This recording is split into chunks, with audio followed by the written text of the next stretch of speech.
right, so today we're going to go back over some of the edged weapon training we were doing earlier in the semester. So a couple things. Remember, we have different ways to practice. We always want to keep it safe. We never want to train with a live blade, something we could hurt ourselves or a partner with later on. So a lot of times at the academy, what we use is something made specifically for this. This is made out of aircraft aluminum. That's one option. A lot of times at college, what we did is we used a wooden dowel. Now remember, when you're holding that, wherever the knuckle line is, that's where the blade is, whether you hold it in the heaven grip or the earth grip. Something else at home, you could use a magic marker, something like that gives you a feel for what you're doing. One other option, if you have a plastic knife from a fast food restaurant, you can practice with that as well. So first thing is grab something safe that no one's going to get hurt with to practice, and then come on back. And done, and go on. So we're going to go back and review that numbering system. Remember, this is how the Filipino martial arts we would categorize attacks, through these angles.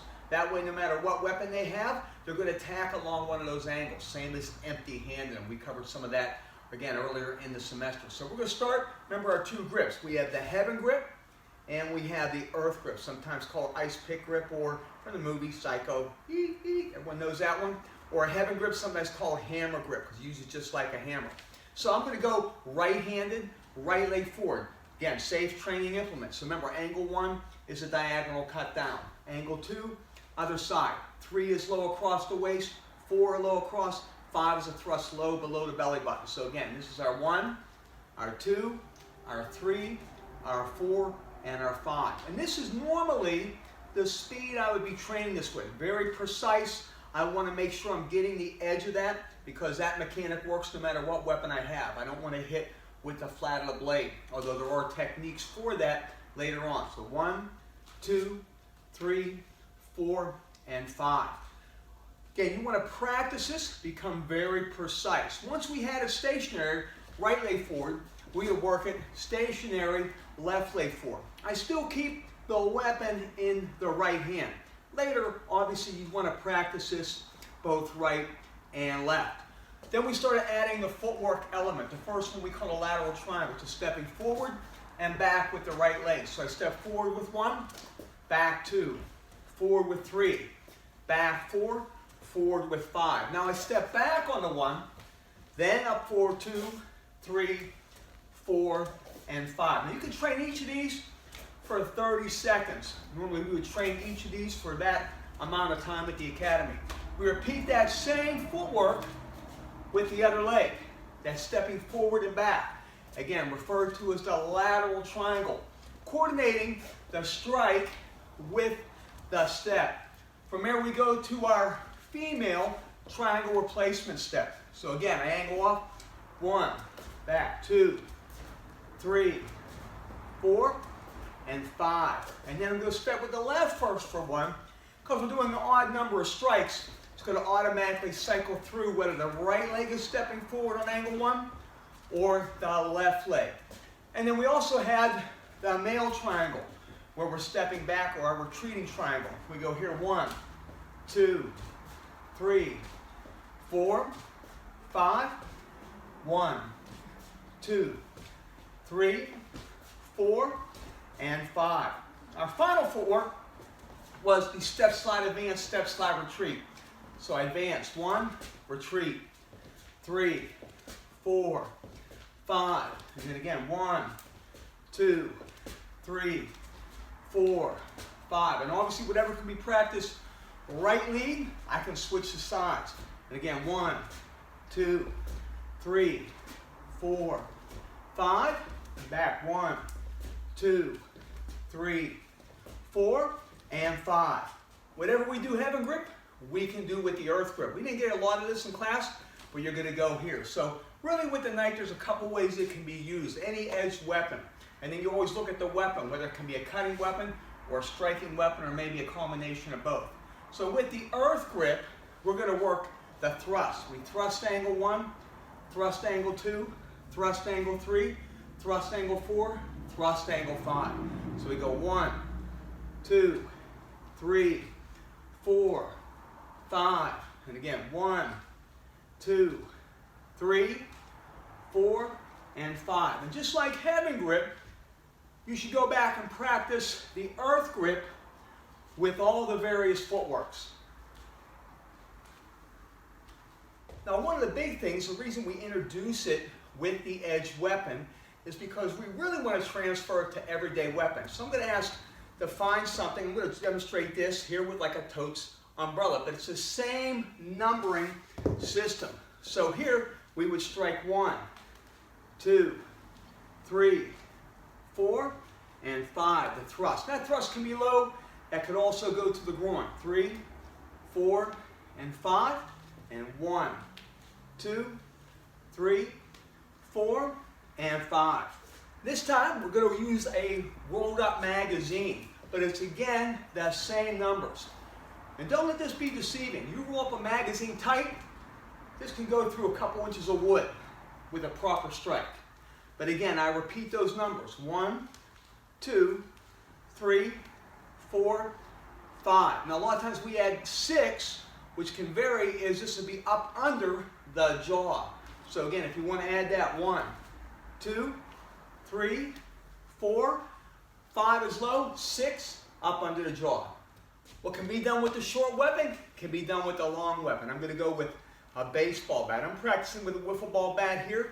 All right, this could be any length. But again, you would hit the angle 1, 2, right, 3, 4. Usually 5, I'm going to change this grip here, and that can thrust down low. Now I could step forward with that, and it can be low, it can be high, and we can also push that into the jaw, the face, or the shoulder area to back the opponent off. So again, we go here, 1, 2, 3, 4, switch the grip. 5, 5 high, 5 with the push. And one more time, so we go here, 1, 2. Again, this could all be done with the various footworks. 5, right? Sometimes we'll come here, we'll clear the arms off, and then jam it in. So if you get a chance, practice these numbers with something a little bit longer so you get a little feel for that, back and forth. Now that cane is another weapon we would use. Now if it's a light cane and you have the strength, you could work it with one hand, all right? But we can use both hands, bring it up and hit this way. So a lot of times when we're working with people that are mobility challenged, you can see how it's very similar to what we did with the baseball bat. Now obviously this later can be used to hook and control an opponent. For now, I'm just concerned with working it here. 1, 2. This is with a two-handed grip. And again, I thrust here, I can clear down and jam that up. I could then repeat those numbers, a little more advanced. I'm starting with the left hand. So this would be the left-handed numbering system, down and up. And again, normally we continue with the hooking. One other application of the numbering system is with a pen or pencil, depending how you want to hold it from here. Obviously, if I'm holding it like this, I could slash that across and thrust low and thrust high. Again, that could come up under the jaw from there. All right? So this would be almost like a heaven grip where I'm slashing with the ballpoint end to deter or distract that attacker. If I turn it around, I can use that point in that earth grip. So this could go 1, 2, 3, 4, 5. And again, I'm going to practice with that weapon a little bit. So with the pen, you can slash with it, you can thrust with it. A lot of value to that. One of the other real valuable points of learning that numbering system, we talk about everyday weapons, is learning how to use a key properly. One of the first things you want to understand is how you should hold the key when you're going to use it in a self-defense situation. Quite honestly, I do not recommend the things you see where you're going to put this between the fingers like that. And you'll see later, if you have it like that and you go to punch someone, will that hurt them? Certainly. And you can claw and scratch with it. But remember, in between the fingers, you're going to get a little feedback with that, and that can do a lot of damage to yourself as well. So what we recommend is I'm going to hold it, just like I would use it if I was putting it in somewhere. I'm going to hold it very firmly between my index finger and my thumb from there. If I have a set of keys, then I'm just going to hold the one key like that, and the rest of the keys go in my palm, and I hold them for stability. And again, I'm mainly going to use that for slashing and thrusting. So with the key, I'm going to hold in that recommended position. Again, you can see where I can slash 1, 2, come here, 3, 4, thrust slow 5, thrust up under the jaw or into the throat would be 6. So again, this X up here, the horizontal strikes, and the thrust down. This can be a devastating weapon if you're prepared to use it. We always say be prepared anytime. If I was getting in my car and I had somebody approach me from the side, I would turn and slash. If I was here getting in my car and somebody approached, I could turn backwards and slash.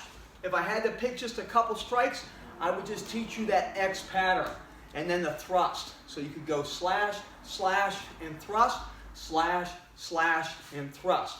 So grab a set of car keys, go through it a few times. It's really valuable, get to know it, and you want to practice that anytime you're going out to the car, even with a key fob, hold this out. It's a great little edged weapon that could save your life. The value to the numbering system and the edged weapon we did in class was the ability to apply it with everyday items. Now, this is just a clipboard. A lot of times when we work with real estate agents or someone that has a pen or something like that and is using it on the job, they may have this. Now again, this has a pretty solid edge to it, so you could again hit the 1, the 2, the 3, the 4, the 5, or up under the jaw. But a lot of times it's going to be more useful if you use both hands. And again, you could strike with it here, and again, you can see where that can come up, and obviously you could hit overhead with it as well. Now, depending on what the material this is made of, it may not be a devastating weapon. But if someone's coming at you and reaching, and you jam that into their arm, if they're coming in with an angle 5 and you jam that in and then hit, you got the idea. So your goal right now is to find 3 different implements wherever you're at, in your home, your apartment, and practice the numbering system with those 3 different implements.